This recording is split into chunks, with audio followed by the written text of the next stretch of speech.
This is The Hard Naked Truth with your host, Michael Jeffries. Each episode, we bring to you industry experts, disruptors, business owners, and even a few financial superheroes. It's time to let your guard down, embrace the naked truth, and conquer the financial jungle like never before.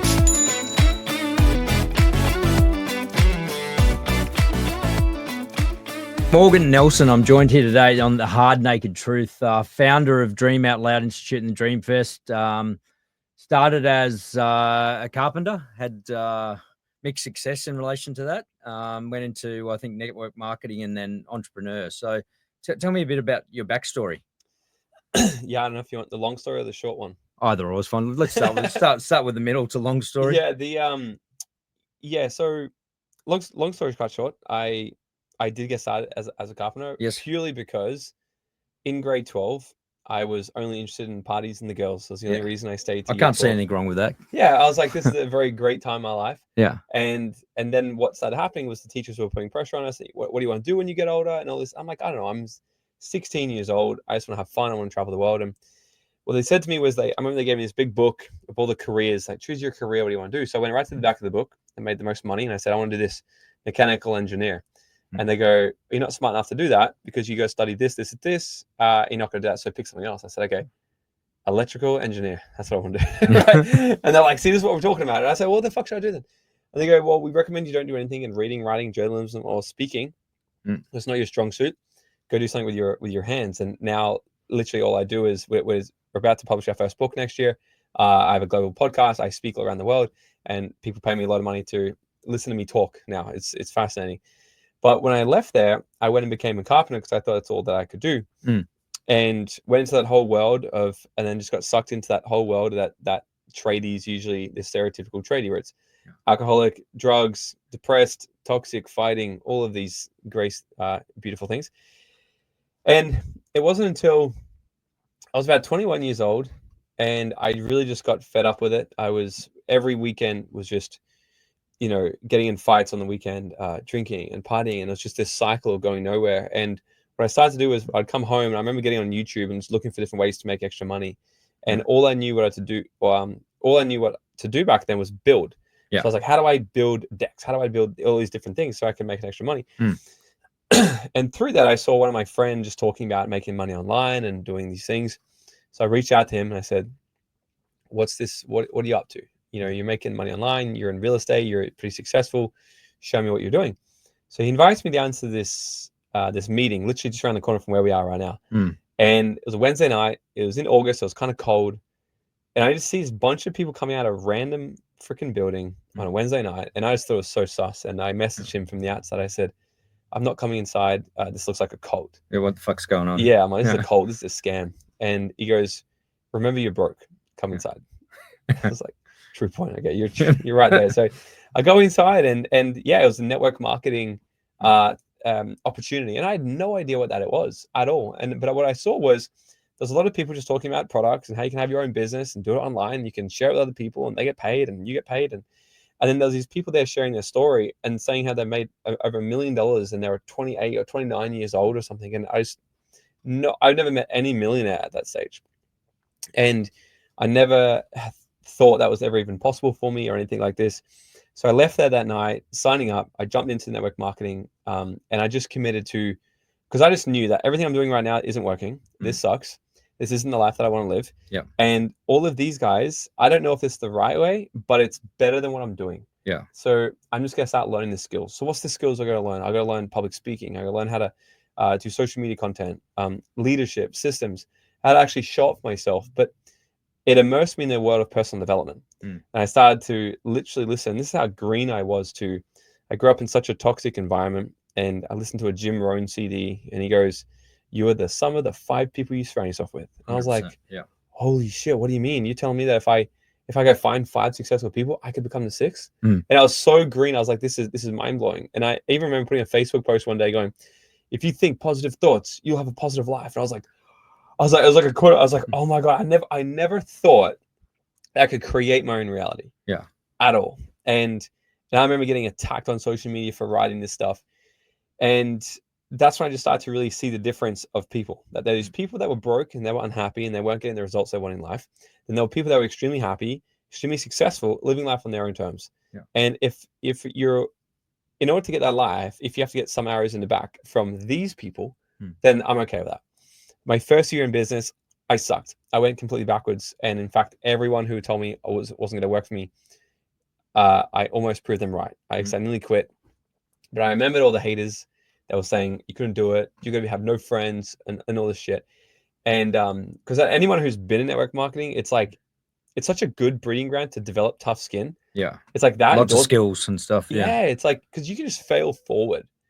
Like there's no, I invested $600 to start this business. I had no skills. It was a very forgiving profession where I can dive in and just fail my way forward and eventually get better with no downside at all. And in my second year, I got a little bit better. I made about 10 grand. In my third year, everything started to click for me. And I remember driving to work one day, getting paid from the business. I made over $4,000 that week in the business. And I was like, that's pretty damn good. I'm about to go to work for 10 hours straight to make $400. And I got to work that day and I told my boss I'm quitting. That was it. And because I looked at my whole business and I was like, I'm actually making more money residually every single week now that I need to even live on. I wasn't making 100K a year yet, but I was like, I don't need to make 100K to live the life that I want, because my goal was just freedom and to travel. Yeah. So you got that. So that's what I did. I booked a one-way trip to Mexico and I moved to Mexico. I was 23 years old, quit my job and never looked back. I was officially financially free, 23 years old. What's a 23-year-old doing in Mexico? Like king of the drug world, and other than probably Colombia, and So I think everyone's had that fascination of, they close their eyes, what's paradise for them? It's a beach, it's a cocktail, it's palm trees, it's water, Cabo or something. You know, right? It's Latina women, at least it was for me. Yeah. And I'm like, I remember I was in Bali one time and we're on a boat and we're dancing, there's music, and I was just like, this is amazing. I'm like, I just want this to be my life. So a lot of people have that idea that I just want to live on an island. And then that's what I did. I came back from Bali and I said, that's what I'm doing. That's my goal. I'm going to build this business so I can just quit and go live on a freaking island somewhere. And I didn't know where, I didn't know what. And when I did quit, I called one of my friends, because I just always had a fascination with Mexico for some reason. I called him and I said, where should I go? Where's good? And he goes, go to Sayulita or Puerto Escondido. I said, great. I flipped the coin. Puerto Escondido came up, got an Airbnb book. I didn't even look at a picture of Puerto Escondido. Yeah. I booked the Airbnb. I rocked up there. And when I got there, it was everything I had visualized for years, the exact place verbatim. And, you know, that just sort of blew my mind. And I remember getting there at 23 years old with such a weird mixed feeling. I remember a friend messaged me and he goes, so how does it feel? You're financially free now. You're all this freedom. How does it feel? And I'll go, it feels like I just rented a Lamborghini. It's like I'm driving a Lamborghini, but I feel like I don't own it. Yeah. Like this big identity crisis. And what was happening was, because I realized that my identity hadn't actually caught up to what I was living, but I got really obsessed on one thing because it just didn't feel real yet. I got obsessed on how the hell I just did that. Yeah. How I did that. And that's really what drove the obsession. I thought I was going there to retire. And I literally put on Facebook, I was like, I'm retired. I'm done. Such a douche, right? Yeah. I was like, I'm retired. And that lasted like one day, because I just thought, if I just figured this out, there's definitely a lot of other people that will probably also in my position. I want to go and help more people. Yeah. So then I kept doing it. At 24 years old, I built a multiple six-figure business. 25, we're doing multiple seven figures a year in sales. I had 6,000 customers in 19 countries around the world. Crazy numbers. Became the number one income earner in the entire company under the age of 25. Spoke all around the world. They started pulling me left, right, and center to train the field. And I think by the time I turned 26, I had trained about 15,000 plus people by that stage. And then through COVID, I just really realized what I really loved, because all of our events got stopped. I wasn't speaking anymore. And I really realized that what I loved so much was actually training and developing entrepreneurs and helping them unleash their inner mindset and unlock their potential, because so many people are just, they're born perfect, but then the world comes and fucks them up, and they create stories, limiting beliefs, conflicts, values. All of these things start happening with their psychology. And I've just become obsessed with understanding human behavior psychology, neuroscience, and merge them together and help people really, unlock so they can create their next best life. So I stopped I haven't been involved in network marketing for years now. And what I teach now is, the 5 laws to create your dream life, but one of them is the right vehicle. And I say that in the beginning, I had a level 2 skill. In fact, I had a level 1 skill. I had nothing. Yep. And I got involved with a level 10 opportunity at the time. Mm. So great. So I got involved, learned the skills. I got level 8, 9, 10, 11, 12, 13, and my skills outgrew the opportunity that I was in. Mm. I got, for lack of better words, too good for that opportunity where I was like, I could make more money doing something else. And that's what I realized. So then I changed industries. I got into this whole sort of coaching and teaching and mentorship space. Yeah. And then I sort of felt like I took my level 10 skill into another level 10 opportunity. And I've started at the bottom again. So we're doing the same stuff, but on a bigger global level now. So our whole thing now is just training entrepreneurs and business owners around the planet. I think our content's now gone to about over 7 million people have got access to our programs and trainings. And wow. yeah, I think we're just starting to.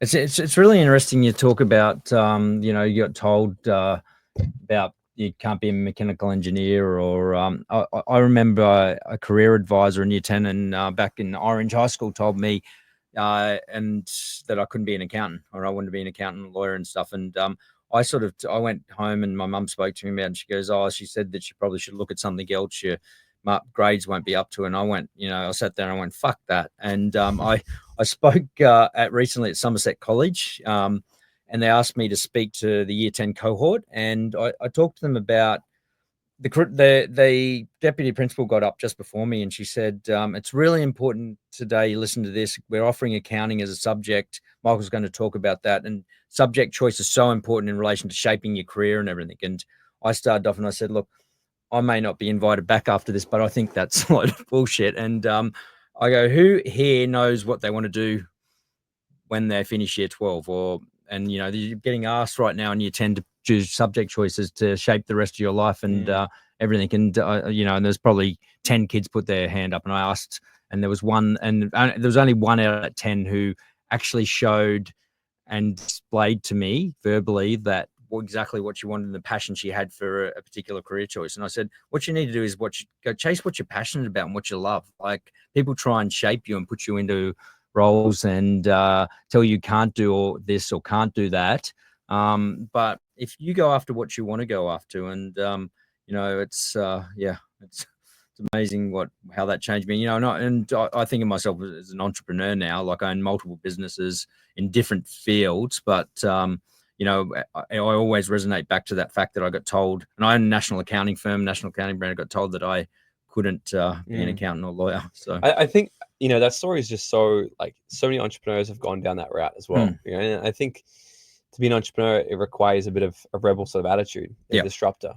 And throughout this whole, I guess, all the studies and everything I've done, I've wanted to create frameworks for people to really, because I feel like in the, so I've just finished sort of writing the first draft of our book, The Dream Out Loud Method. And for so long, my team have always tried to ask me, our marketing team, to explain what we do. I haven't been able to explain what it is we do until halfway through writing the book. And I'm like, I know what I do now. I teach goal setting. Yeah. And I'm like, but just like an actual program for it, right? Because before I knew all this stuff, people talk about manifesting and, you can go, and there's so much great inspiration out there where it's like you hear great stories like yours and it's like you can go after what you want. And there's still some people who don't do it. No, that's right. And they fall flat on just an idea. And there's 4 things that people need to really understand to create any life that they want. And this is why I don't agree with the whole school thing, because they're out there in school saying, okay, what do you want to be? Who do you want to be? Who do you want to be? But they're not talking about what are the actions you need to do. They're not talking about the results you need to achieve. So here's how I work it out. So the 4 things, I start the backwards. Number 1 is what's the lifestyle that we actually want to create? Yep. What's the lifestyle? A lot of people are out there chasing a goal, but it's arbitrary because you might chase a goal that doesn't connect you to the lifestyle. Correct. Or you might build a business too big, but you don't actually need that big of business to produce the lifestyle you want. Because the only reason you're getting into business is because you want to give you a lifestyle. You want freedom, or you want more money, or you want impact, whatever it might be. So I always get people to go, what's the lifestyle you want to create? Yep. Okay, what's the actual end goal? For me, I want to live in Mexico. I just want to have freedom. I want to do all this. Great. Now reverse engineer. What's the result that I need to have in order to produce that lifestyle? The result meaning, okay, I need to produce X amount of dollars per year in this type of way, right? I can't do it just working 9 to 5. I want to do it through freedom. I want to have investments, I want to have a residual income. Great. So what's the action plan? What's the action steps I need to take to actually produce that result? Now, if we're looking at somebody who's, let's say, in school, I would say to them, what's the lifestyle you want to live when you're older? And majority of them are probably going to say, well, I just want to be able to have fun. I want to travel the world. And what's wrong with that then? Oh, that's Okay, all. so if you want to do that, great. So what's the result you're going to need to achieve? Well, I'm telling you right now, you're going to need to make a lot of money. Yeah. Okay, cool. Are you willing to do what's required to make a lot of money? Yes, great. So let's look at the action plan. The action plan, you're probably going to need to make $1 million a year. I mean, you need, if you want to have a job, high ticket sales, real estate agent, or you're going to start a business. Do you want to do one of those things? Yeah, great. So now we go one step earlier, because a lot of people stop there. A lot of people stop at the action plan. I'm going to take massive action. That's why they come to an event, like we're talking about. That's right. I'm going to fire up. I'm so fired up. I'm going to take all this action. And then they get there 60 days later, they've completely given up on the action because life got in the way, because they never went one step before. And the one step before is the philosophy that drives all of the action. You see, I've worked with people who are 15 all the way up to 75 years old, and every single one of us have some sort of belief structures and fears and identity things that get in the way of us taking the action. Do you believe you can change those beliefs? 100%, 100%. And there's been so much evidence now through neuroplasticity and like literally rewiring the brain and what's actually involved to create new connections in the neural pathways and all these sorts of things. And we take people through for 3 days across our events, and each day we see crazy transformations. So we'll take people through major limiting belief changes each day. And I see it happen like right in front of us, where people are getting stuck. So for example, someone's getting stuck, like, so you know what you should be doing to grow your business, so why aren't you doing it? Well, I believe that if I do it, people are gonna leave me. So what happens if they leave you? Well, then I'll be lonely and no one's gonna love me. I mean, well, shit. The brain's only motivated by two things: gain pleasure, avoid pain. But it'll do anything to avoid pain before it gains pleasure. So, and how we know that is because everyone's got a goal to make millions of dollars and have all the freedom and do all that. But why doesn't everyone do it? Because they associate more pain to either getting that or going through the process of having it. Okay, they associate more pain than it is to go. So, well, I'm not going to do it. Yeah, it's going to hurt. I don't want to chase my dreams. Yeah, so we like to sort of unpack these things, and then we see people, and we completely just change this shit very quickly. And people have left. Not only just, I was actually putting together something just this week, actually. Some people's results that come through our programs, I forget because I'm doing my thing, and one of my friends hit me up and he said he did his first $200,000 a month. And I said, that's amazing, dude. Well done. He goes, guess what we did last month? I said, and he goes, 100K. I said, wow, he doubled. That's amazing. And he goes, but you know what we're doing a year ago when we first came to your event? I'm like, what? He goes, 25K a month. Yeah. I'm like, holy fuck, you've nearly 10x your business in a year. It's crazy, right? So this is what happens when people unlock that first box there, the philosophy driving us. Yeah. And a lot of that philosophy is built when we're in school. Well, you can't do that. It's not enough. Exactly. You're not good enough. They set you up for failure, really, don't they? Yeah. Yeah. And then what we're doing is we're going and taking, this is how powerful it is actually. So essentially the philosophy are all just beliefs, right? Beliefs, but identity. Identity is just a really strong belief, what we believe to be true about ourselves. And the craziest thing about this is we won't ever actually question who we think we are, but we'll keep acting in ways to confirm who we think we are, even if who we are is not somebody that we want to be. So if we're not getting the results that we actually want to get in life, people will just continue down that path, not questioning why they're getting it, because they have to confirm with who they believe they are, because anything that threatens our identity will defend. And they just stay in that. Because the brain craves certainty. The brain needs certainty first, like our first human need. So I'm very certain that the life I'm getting right now isn't what I want to live, right? I'm not happy about it, but at least I'm certain about it. And I don't want to do anything to change it. That's why people stay. They stay because they're like, oh, I don't like my life, but at least I've got certainty that I don't like my life. What if I change? I don't know what's going to be out there. I might like my life, but I might not as well. Is that similar to, saying that you're staying in your comfort zone, or a little bit different?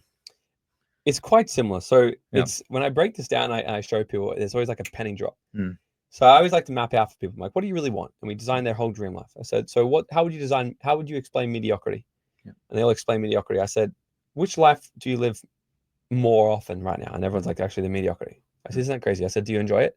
They go, no, I fucking hate it. It's all like fear, doubt, sabotage, procrastination, all these things. That's how they explain, right? Paycheck to paycheck, stressed out. I said, do you enjoy it? No. Then why do you live there? Well, I don't know. I said, tell you why you live there. Because it's comfortable. It's familiar. Right. And they've developed a level of comfort around it, but it's more so they call it's the familiar zone, not the comfortable zone, because the compelling thing about the comfortable zone is it's comfortable. It's amazing. But familiarity isn't what we want. Okay. So if people keep living this life that's in their familiar zone, they won't step out of that zone to create something extraordinary out of the fear of, well, I'm not sure what's out there. Yep. The first human needs certainty. The second one is uncertainty. So they've got to meet their level of certainty first. Okay. Like we can't have this conversation right now if we're not absolutely certain that this roof isn't going to fall on our heads. But we've seen it straight away when COVID happens, when all the certainty goes away, there's panic. People start freaking out, and they don't care about their next level needs in life. We saw the same thing just a few months ago when the cyclone came to the Gold Coast. People were going absolutely batshit crazy. You could feel it on the roads. People just gone wild. And then you go into the shopping mall and everyone's taking out the toilet paper again. Right. And I started to see this play out. And I'm like, what the fuck is going on? And I just remembered it's like psychology 101, like Maslow's hierarchy of needs. First base level is survival. And so if we don't have certainty that we are going to make it through today, nothing else matters. My goals don't matter, right? Fulfillment doesn't matter. Self-actualization doesn't matter. Loving connection doesn't matter, right? So we've got to meet our survival needs first, then it's safety. So if we can't have our absolute base needs of survival met, or at least our interpretation of survival, we're not going to care about setting goals. We can set goals, but we're not going to care to fulfill on them. It's funny you say that, because like I was at a lunch in Brisbane recently, and at Emil Jurasek's house, and he had a bunch of entrepreneurs from the One Life Club, and one of the guys sitting next to me was talking about exactly that that fear in terms of, he said that, and he showed me details of it, that he's just gone out recently in the last 12 months and got his gun license, and he's got a gun case and everything, and he's telling me about everyone from Burleigh to Mermaid Beach along hedges and everything have gone out post-COVID because of the concern and fear about what may come again about another epidemic and loss of water. Like, I'm just going, are you fucking serious? And he goes, there's 15 to 20 people doing their gun license every weekend at place down at Burleigh Heads, and they're getting their shotgun license, and after 18 months you can get your handgun license, and because he said, you think about it, this happens again, we've got no water, what are you going to do? And he goes, how much water have you got at your house, Michael? And I go, I've got it in my fridge. It comes through the LG fridge. Where he goes, yeah, so power's gone. So how many days? 1 day, 2 days? He goes, and I go, maybe a day. And he goes, so he goes, you need to protect your family. And so it's that straight away, that safety fear factor that. It's interesting. It is. I struggle with. I don't think anything like that. Like I think people create these quite wild scenarios in their head. Same. And so one of my friends, Andrew Bustamante, he used to be a spy for the CIA, and I asked him point blank. I said, "Did CIA kill JFK?" And of course, like he covered it up. He's a spy. They're great. It's in the news at the moment too. It's quite topical, And but one thing he said to me that actually made a lot of sense, right? Because he goes, whenever anything comes out, like let's say JFK gets killed, Twin Towers, blah, any COVID, random shit happens. It's different. It's foreign. It's novel to us. We're not sure. We don't have an explanation for what happened yet. Then there's a void. So right after the weird thing, there's a void. And people's high need for certainty, right? We have to add meaning to everything. We can't. The average person, unless you've meditated, 10 hours a day for the last 10 years, the average person can't sit and actually just objectively witness things as is. They have to add meaning. We are meaning making machines. So in order for us to keep surviving, we must add some sort of meaning and attachment to things. So I think that's kind of what happened. So what he explained to me is like the reason like a lot of conspiracy theories will happen is because it happens in the void right after an event where there's no information yet. And then the people are like, oh, but this and this and this. And I love a good conspiracy theory. I love it. But I'm also just a very practical person. Like, I just because I believe in some good conspiracy theories, well, to be honest, I'm just a realist now. There's also some that I think are. I was having a conversation the other day with a full-blown flat earther. It's the Earth's flat. And I said, oh, that's interesting. I said, like, I love a good, convince me how. I mean, I'm just kind of sell me. Yeah, I'm just convinced that it's round still, I guess. I just think that's a pretty strange. I could be wrong, but I'm just curious, And so I love to hear people out, but so I do see people going wild since COVID. I think there's my philosophy is, because I also live in a world that whatever our perception is of the world is what we'll project out. So if we're living in a whole world of fear, I know we just might attract it. And I would rather be a warrior in a garden than a gardener in a war. Yeah. I just came back from Vegas. I've been to Vegas 2 times in the last year to go and train with some friends over there, and they are active duty Israeli terrorist defense personnel. Okay. So they are, what are they? They're the anti-terrorism unit. Yeah. So you're doing like what, personal training with them, fitness training, or you're doing or I don't know what you can call this. I don't know what you call this. Fucking wild. So so these guys, they're not special operations. They're not spies. They're a combination of both that shit. Okay. And so they will go into all the active war zones, and Israel's been at war with everyone forever. Like they're probably, I think that's pretty common knowledge that they've got some of the best spies. Mossad's one of the best spy agencies in the world. They got some of the best, military operations and stuff. So these guys are they're fucked, right? They're proper cooked. And it would be, yeah. So we go over there, and my friend hits me up. He's like, "You should come over here. We do weapons training and stuff." I said, "Yeah, sounds badass. Let's do it." And he goes, "What do you want to do?" He goes, "Do you want to do weapons training? Do you want to learn how to steer a car being handcuffed? Do you want to learn how to like get out of being kidnapped? Do you want to learn how to get out of a knife attack, gunpoint, and all this stuff?" I said, "All of it." Yeah. And so this was in Vegas. Yeah. I said, "All of it." And so not anyone can go there as well, because the stuff they teach is of like, course, if you've got in the wrong hands. So they have to do like a pretty solid background check and stuff on you. But long story short, we went there, and I got kidnapped. So they come in with AK-47s, shotguns. They shoot off a blank in the room to just, when that happens, like, you're fucking on. Yep. Right? You're like, shit's real. Yeah.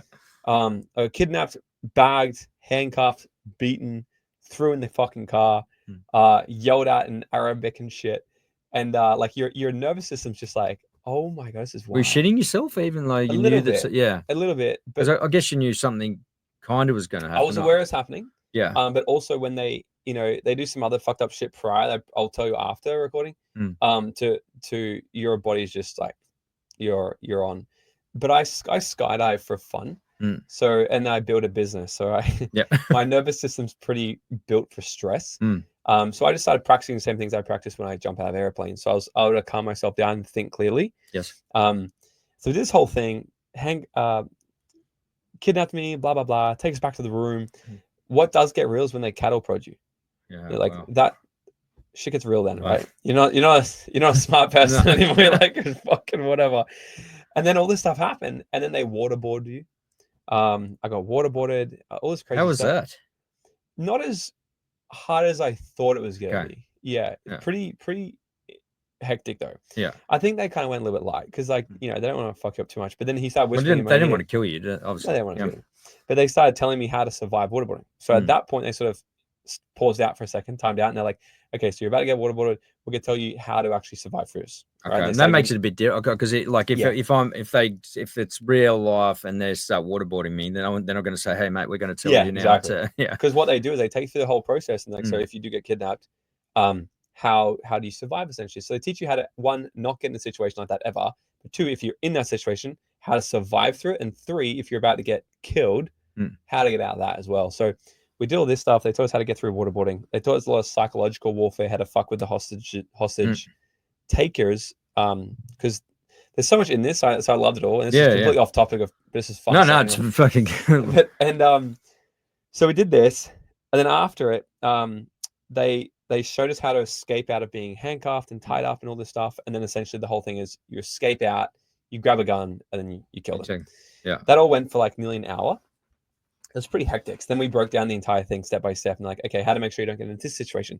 If you do get handcuffed, so if you do get taped up, how to position your hands in the right way. If you get roped up, how to position your hands in the right way to get out. Yeah. How to break out of these things. What else? And then if you're getting attacked by knives, then what we did a lot of stuff was I said to them, I'm like, I want you to practice like gang bash me and come with knives and bats. I want to practice because I grew up Muay Thai fighting. Okay.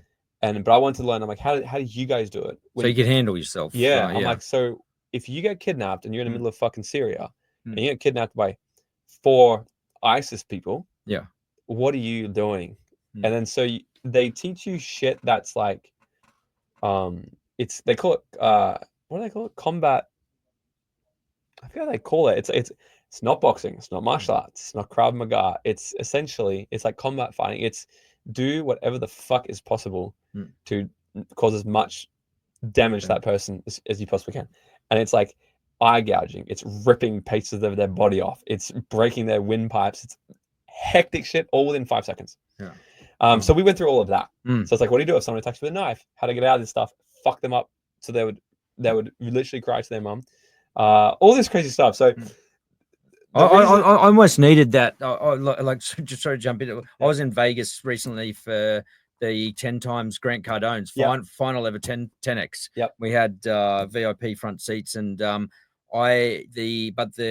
the conference kicked off, my business partner and head of sales, we arrived in Vegas, and we got there a couple of days beforehand, and he goes, "Let's go out for a couple of beers and a bet and stuff." And I'm basically not drinking anymore after this, and I haven't been drinking for a while, and which has been fantastic for business and my personal growth. But we went out, and it was a Monday night, and there wasn't much going on. We hit the strip, and we asked a few of the locals, where should we go? And they said Jewel at the Aria. So we went there, and he took off on the dance floor, and this blonde girl came up and started chatting to me at the bar. She wasn't flirting or trying to pick. Well, I thought she wasn't. She next minute she roofied me. She asked me if she said I'll buy you next drink, and she bought me a Grey Goose lemon soda, which I normally would drink. And 14 hours gone. Stole my Rolex Batman and 10 grand. Wait, what? Or 12 grand. Stole your Rolex? Yep. And what? yep. And I woke up in my hotel room. I was lucky. That's what the police said. They said, you're lucky that you weren't kidnapped and beaten and left on the side street. She took you back. And we're staying at the MGM, and they looked back at the video and everything, and they said, and she helped me back. She was basically carrying me to the room. So she's a good kid. I go, what the fuck? Polite. And they let her into the room. They go, she said she was looking after you. But the police, I did the report, and they go, mate, it happens every fucking night. What do you want us to do? And said, what were you wearing? And told them, and they go, what were you expecting? And it's fucking nuts, mental. So that's hectic, eh? Yeah. So I needed that training. Yeah. So this is why I think it's because back to the whole, like you're saying, your friends were getting guns and all this stuff. That's all well and good. So like my strategy for all this thinking was, I want to go and learn from the best in the world. Probably not the best in the world. Some of the people who train some of the best in the world on things that are, I hope I never have to use. Yes. But if the time comes, I'm very equipped. And what it teaches you is, because they teach you a lot of stuff, like me working with, one of my other mentors, he trains CIA, FBI. He's another proper fucking badass. But what I've learned from training with these people is psychological warfare, but also physical warfare. So it's like how to just, and the number one thing they teach is how to never get in a situation like that is having insane situational awareness. Yes. Yeah. So that's where that would have come in. So if I'm in a bar and I'm drinking and a chick's like that, I'd be like, oh yeah, I play along. The moment that I would be able to feel, I'd be picking up very situational. I was like, there's something's up here. Especially when she offered to buy me a drink. And so they just teach like, that's one thing I really got from it. Just really critical thinking, very, very high situational awareness, where I can be walking through the streets and I know what someone 100 meters away from me is doing. I'm collecting what their face looks like, as I'm walking through the streets. Like if someone was to happen and cops say, what do they look like? I'd be like, I got a pretty good memory. Cause you're like the Terminator. It feels like that. Yeah. But to be honest, like I even talked to my friend, I'm like, I don't know if it's good because I don't say I'm paranoid. I'm aware. I don't know if I'm paranoid, but I'm aware. I think it's important to be aware. Yeah. I think especially we just got a new, we got a 3-week-old now too. And I'm like, I just feel like what we're doing and we're in the world, I'm a pretty public figure and stuff. And just want to be ready. So Dreamfest coming up in 4 weeks. How did that come about originally? And what's it all about? Yeah. So how did it come about? I think I always had this vision of wanting to create a big event that really was something that we all wish we had, like in school. And how many years ago? It would be 4 years, because our 4th year coming up for it now. 4 years ago, I ran an event, and I'm a very ready, fire, aim sort of entrepreneur. And about 6 weeks notice, I said, I'm going to run this event. I'm going to call it Mega Success. And it's so funny. I got this joke with my team. Like, we don't talk about Mega Success anymore. And because we ran this event, I was so in over my head. I rented a huge stadium for it to fit maybe 500 people. promoted for 6 weeks. I thought everyone's going to come. And not only did it completely go to shit, we also got hit the night before with those insane floods. I don't know if you remember 5 years ago. Yeah, I do. They were I got stuck in Sydney, actually. Yeah. they were fucking insane where roads were blocked off. Airport was closed and everything. It Yeah. literally just happened overnight. Yeah. And I wake up in the morning and I'm like, I don't even want to leave my fucking house. It's my event. Mm. So we went from having, I think we had like 90 people trying to get tickets. We went to have like 25 in the room or something. Okay. And I pivoted and I was like, let's go online. And we opened up an online. We had a bunch of people jump online. It was just complete shit. Everything went to shit. And I was like in the corner, like rocking, like in the fetal position. I was like, this is horrible. And then after that, my team like, what are you gonna do? I said, I'm gonna do it again. It's better, but we're gonna call it Dreamfest, and we're doing it in a few months. Okay. And that's when I started. That's where it came so from. instead of looking at that event and be like, this is shit, can't do it. I was like, I learned all these things, what worked, what didn't work. And I'm like, we're gonna do it better. And then I just thought about it a little bit better. Then we put on Dreamfest, and now our first year, it was still quite ready for Irene. It was a 1-day event. I didn't really know what I was doing. We didn't really have a way we were going to make money from it and stuff. And we threw it on, just really focusing on the people. We want to make impact, we want to create a community. And I think in our first year, we had about 300 people there. So it really popped off. Yeah, it was really popped off. And then after that, people were like, when's the next one? And at that event, I was like, oh my God, this is so exhausting. I don't know about the next one. But we did another one. Year 2, I think we had about 380 people there. Yeah. And then 2 years ago, we were there and people asked me, when's the next one? I'm like, I got PTSD from this event every single year. It's so much. Yeah. It's not the best financial decision for us, but if I allocated the time, effort, and money into what we do there, into other things, we'd make a lot more money. Yeah. But it's really my event that I put on once a year for entrepreneurs, made by entrepreneurs, for entrepreneurs, to really give them that space to get everything they need to level up in the next 12 months. And then last year we grew again. I think we had 480 people there. This year we're well on track. We'll completely sell this venue out. We'll probably have over 700 there. Okay. And yeah, so we're 4 weeks away. So now it's a 2-day event. Yeah. And we've got entertainers. We have DJs. We've got, it's just fucking fun. I absolutely love that. Like we have DJ at our event and everything. I want the music pumping and everything. That's and you've got next level speakers. And you were saying before earlier that they're all people well and friends and stuff, and they're no dickhead policy basically. Pretty much it, yeah. Every single person speak on stage, we've got like a handshake agreement. I'm like, don't be a dickhead, be on time. Here's what you gotta do. Can you do that? And everyone's like, yeah, I'd love to. Yeah. And so we've got some pretty cool people who've spoken in the past. Well, I've had Dr. John DiMartini speak, Andrew Bustamante last year, Daniel G is a sales trainer. This year we've got Dan Martell. Yes, he's speaking. Incredible. Yeah. Yeah, and the cool thing is though, how I always rate how good the event is how many people from last year came back this year. Yeah. And already we've got about 1/3 of ticket purchasers who were there last year. Wow. And we've got people that's impressive when you return. Yeah. And we got people who are like, this is my 4th year. It's just crazy. It's now starting to like this community and this culture and this really like movement. Yes. So yeah, my intention was just to put on a badass business event to teach people everything they need, to really level up in the next 12 months, but have a shitload of fun at the same time. So we don't attract like the boring people. We attract people who really just want to have fun. We have a big after party on day 3. DJs every day. It's just wild. It's great. So we have about 20, I think, different speakers across 2 days. August 29 and 30. It's gonna be sick. Okay, and there's tickets still available? Yes. Yeah. At this moment, there is. I think we're about 95% or so sold out. Yeah. Amazing. Yeah. How do they get tickets? If they find me on Instagram, on Instagram, Morgan T Nelson. Yes. And just DM me the word dream. Yeah. And I'll send it straight to your inbox. Yeah. There is a website. I don't know the website. I'll give it to you so you can put it in the show notes or something. We will. But I don't know off the top of my head. But just go to my Instagram. Go to my Instagram, follow me, Morgan T Nelson, and then ask me there or just comment dream. Yeah. And you'll get it. Perfect. We run an event which I mentioned before annually as well, and very similar. Like we don't make money out of it. It provides a lot of lead flow and stuff, but we've got the same sort of thing now, and we like the first year was big learning curve. And then second year, and we had a lot of repeats come through, and we really hit them once we finished the second year of started selling tickets straight away, just to ride that whole thing and expect it to go bigger and bigger. Yes, but that's the hack. Yeah. I think on my first year, I thought the event was shit. So I'm like, guys, I don't even want to tell you about next year. And I walked off stage. I was like, it was still a good event, but I was like, I don't feel like this is good enough to tell you about next year. Yeah. And then year 2, I did the same thing. And then people were like, they're like, no, we want to come. I was like, what? And then so we got our team make a link, and they got tickets. But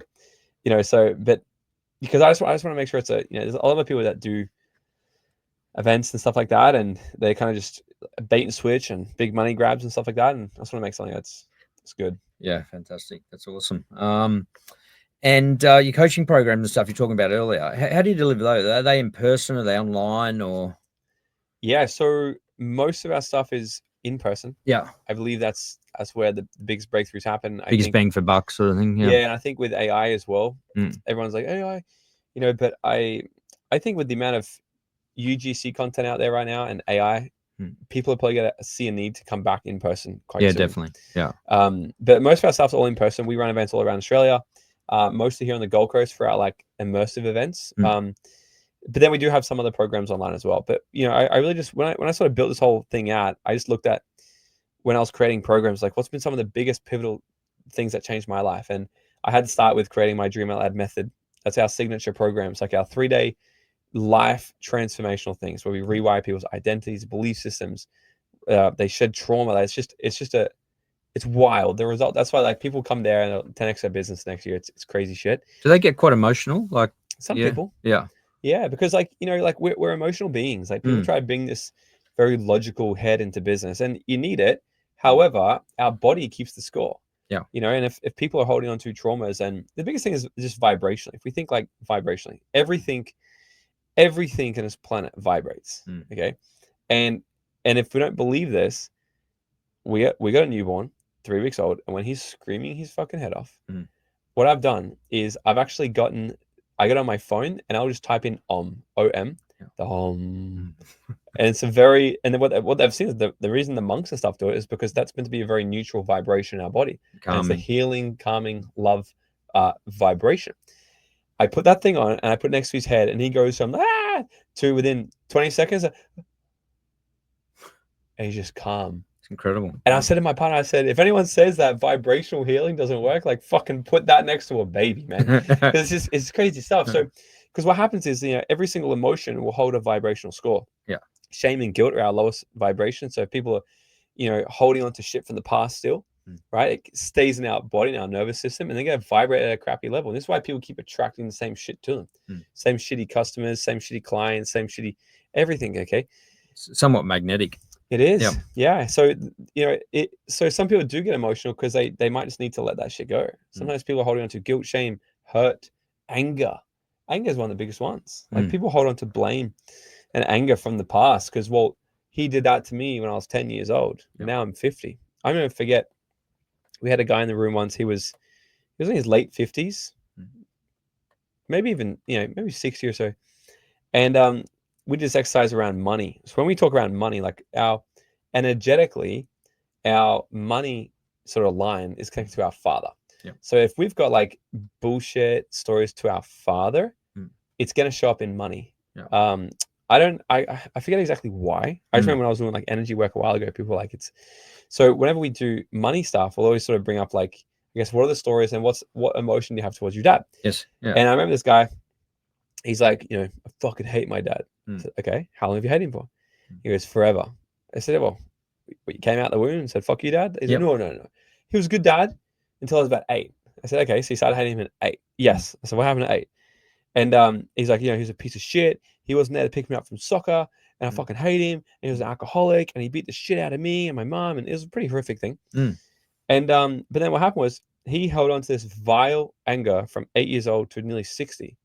So that nearly his entire life, I said, when was the last time he talked to his dad? I said, I buried that bastard 30 years ago. I said, you're still holding on to that. So not only do you hate him, but he died 30 years ago and you still hate him. Yeah. I said, when are you, like, what point are you trying to prove here? When are you going to let go? Yeah. And the thing is, like, holding on to anger is like drinking poison, expecting the other person's going to die. And when people hold this aggression to their body, it vibrates at a shitty level, and they attract more crap to them that requires them to be angry. And so he wasn't in a good relationship. He was really overweight, and his finances were shit. We do this massive process at that event, because sometimes like people come up and they got problems and I have to deal with it straight away. Like just transformational sort of things. And we did this thing where we literally repair this whole thing, he let go of all this crap towards his dad. And we were talking just a few months ago, and he's dropped about 20 something kilos. He's now dating again, but he's making a shit ton more money. He's quit his job, he's got a better job, he's investing. Like, you can just see leaps and bounds. How does that make you feel, like seeing that? It's funny. I don't want to like discredit it, but it's like it sort of turns into what you do. So every single event we do is different stuff. Like we had someone at the last event, and his dad committed suicide, and it was really hard, and he held on this big burden from his family and all this stuff. And we helped him go through this big process to sort of really heal that relationship, because he was blaming his dad for what he did. I was, it's just not great, man. And he went through this whole thing, and it was very like emotional for a lot of people in the room. Like you could hear a pin drop, and but he completely, the biggest thing he got from me, I remember he had this big beard. He said to me after, he's like, I've grown this beard because I've always wanted to hide behind it, so I never want anyone to see who I was, and I wore this as like a mask, blah blah blah. And he goes, you know what I'm gonna do? And I said, what? And he goes, I'm gonna shave my fucking beard. It's amazing. So he's shaved his beard. He's got this new fresh sort of outlook on life. And I remember telling my partner after that day, and I said, today was a pretty wild day. Yeah. I told her, and she asked the same thing. She's like, how do you feel? I said, it seems like it's amazing, but I feel like that's what I do. It almost feels like, not that I don't take it for granted, but it's almost like, I just really feel like that's what I was sort of put here to do. For some weird reason, I've sort of got these skills and this fascination to want to help people really through the crap that's blocking them, whether it be a mindset thing or identity or severe trauma. But the majority of people, especially business owners, are suffering bad with trauma. Definitely. The good thing about it is that's probably the reason why they became an entrepreneur. And how regularly do you run those? We run those ones 5 times a year. Okay. That's like a 3-day, it's like 42 hours of content, 3 days as well. Wow. And how many people are usually in those sorts of... Anywhere between 50 to 100. Okay. Yeah. So we keep them quite like workshoppy. We'll keep growing. We'll probably start to cap them maybe 300, so we can really keep that sort of intimacy. And I guess we'll keep going. But then all our other programs are very much online. So we have, I just say, like, if people want to come to me work on business, I'm like, I don't work with them in their business until they've done that event. Okay. Like, because if your head's not right and you're going to be a victim still, and you're going to blame, and you're going to create stories, and you're going to blame other people and complain, and just, then you're never going to grow your business. Not going to get this. Yeah. But if you go through that and really understand what it's like to really, because leadership is leadership with self first. You have to lead yourself in order to lead others. If we start to leave others and we haven't led ourselves, then that's when we be a really horrible leader. Yeah. And you got to be a leader to really grow your business. And so, understanding yourself is probably one of the best things to grow a business, because if you can understand yourself, you can understand human influence, because then business is all about people. Yeah. Correct. Sales is about people and persuasion. Marketing is about people and persuasion.